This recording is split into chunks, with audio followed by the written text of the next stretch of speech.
जी। वो बहन जी के बहुत नजदीक रहे, उनको एसडी और आजकल अपना दलित मूवमेंट खुद चलाते हैं। गंगाराम जी, आपका स्वागत। अब आप थोड़ा सा बताइए, हम सबको इनलाइटन करिए और बताइए कि भाई आखिर बीएसपी के भीतर क्या चल रहा है। ये जो 3 सवाल आए ना कि किसी को पंचर करना है, किसी को खिलाना है, या खुद की पार्टी को मजबूत करना है, क्या चल रहा है बीएसपी के भीतर? देखिए ब्रजेश जी, जब से बहुजन समाज पार्टी बनी है तो आपने अक्सर देखा है कि बहुजन समाज पार्टी के जो फैसले हुए हैं बहुत सख्त फैसले हुए हैं। और जब बहुजन समाज पार्टी से कोई फैसला निकल के आया तो पूरी तरह से पूरे देश की और प्रदेश की सियासत में हलचल पैदा होती रही है। चाहे वो बहुजन समाज पार्टी की हुकूमत के दौरान मसूद का बंगला खाली कराने का मामला हो, या राज बहादुर जी को पद मुक्त करने का मामला हो, या सोनेलाल पटेल जी को मुक्त करने का मामला हो।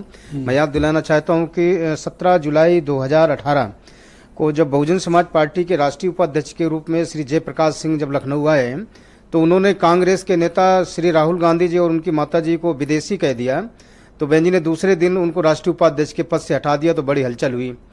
तो शायद इधर आकाश, वो तो गुमनामी में चले गए, फिर गुमनामी उनकी राजनीति खत्म हो गई। उनकी राजनीति खत्म हो गई। इधर आकाश आनंद जी के जिस तरह से स्टेटमेंट आ रहे थे तो ऐसा लग रहा था, हम लोग खुद कयास लगा रहे थे कि बहन जी शायद ये चीजें पसंद नहीं करती हैं, क्योंकि बहन जी को ऐसा लगता है कि बहन जी को संविधान और कानून पर ज्यादा यकीन है। ऐसी राजनीति को कम पसंद करते हैं जैसे कि दूसरे लोग करते हैं। तो पहले से कयास लगाए जा रहे थे। जिस तरह नगीना में उन्होंने चंद्रशेखर आजाद जी के बारे में शब्दों का प्रयोग किया, तो उसी समय से साबित होने लगा था कि आकाश आनंद जी के ऊपर किसी भी दिन चाबुक चल सकता है। ये बात समझाई नहीं मायावती ने उनको प्रचार में भेजने से पहले? डू नॉट टू डू, मतलब ये तो क्या करना है क्या नहीं करना है तो ट्रेनिंग दी गई होगी। दरअसल बहुजन समाज के मिजाज को ब्रजेश जी समझना बहुत जरूरी है। शायद आकाश जी बहुजन समाज के मिजाज को समझ नहीं पाए। उनको ऐसा लगा कि एजिटेट होकर के हमें सस्ती लोकप्रियता मिल जाएगी, पूरे देश में हम छा जाएंगे।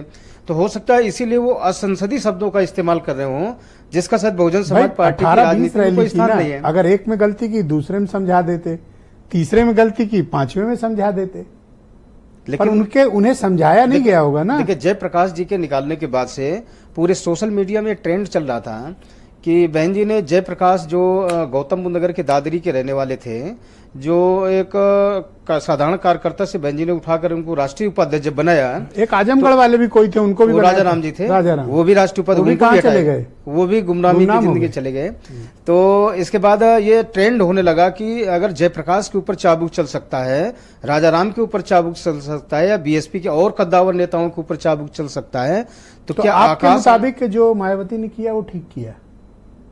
निश्चित तौर से, क्योंकि राजनीति में ऐसे एग्रेशन, आक्रामकता ठीक नहीं थी। बिल्कुल नहीं है, क्योंकि अगर इस तरह का ट्रेंड चल गया तो उनकी सभाओं में इतनी भीड़ कहां से आ रही थी? देखिए, वो जो सभाएं हैं बहन जी जिसके ऊपर हाथ रखती हैं, तो बहन जी का जो ग्लैमर है वो किसी के साथ बोलता है, अगर उसी को लेकर किसी का दिमाग खराब हो जाता है तो निश्चित तौर से कहीं न कहीं वो दिशाहीन होने लगता है। अब आप मुझे बताओ, आकाश आनंद का कैरियर शुरू होते ही, दरअसल हम लोग 7 साल पहले ये आंकड़ा लगाया था कि जिस तरह से बहन जी ने बड़े नेताओं की छटाई शुरू कर दिया था, तो छटाई शुरू कर दी थी। ये भी होती है बीएसपी में। जैसे कि मानव कांसीराम जी भी कहते थे कि जब पेड़ बड़ा झड़ीला होने लगे तो अच्छा माली उसकी छटाई कर देता है, ताकि नए पत्ते उसमें नए कोमल शाखाएं निकलना शुरू हो जाएं। ये तो भैया अभी निकले ही थे, तो ऐसा लगता है नावेद सिद्दीकी तो उन पर शेर भी पड़ रहे थे, और आपने निकलते ही काट दिया।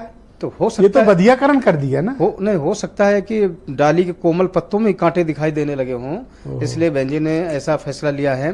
तो और क्या आकाश आनंद फिर कभी मुख्य धारा में आ पाएंगे? अब देखिए, आकाश आनंद जी बहन जी की राजनीति को मैं द एंड मानूं। आकाश आनंद जी बहन जी की फैमिली से ताल्लुक रखते हैं, उनके ब्रदर के वो बेटे हैं, तो निश्चित तौर से परिवार में बैठकर कहीं न कहीं उनकी जो गलतफहमी होगी या जो भी होगा माफी हो सकती है। तो उनके बारे में तो कुछ नहीं कहा जा सकता। बीएसपी का भविष्य उज्जवल है, या फिर ये पंचर करने में और खिलाने में इनकी दिलचस्पी अधिक रहेगी? एकला चलो की राजनीति उत्तर प्रदेश और देश में अब सफल नहीं हो सकती है जी। जब तक दूसरी पार्टियों के साथ गठबंधन, क्योंकि बहुजन समाज पार्टी और समाजवादी पार्टी का जो उदय है वो गठबंधन की सियासत पर है। और राजेंद्र गौतम जी को इन्वाइट करता हूँ।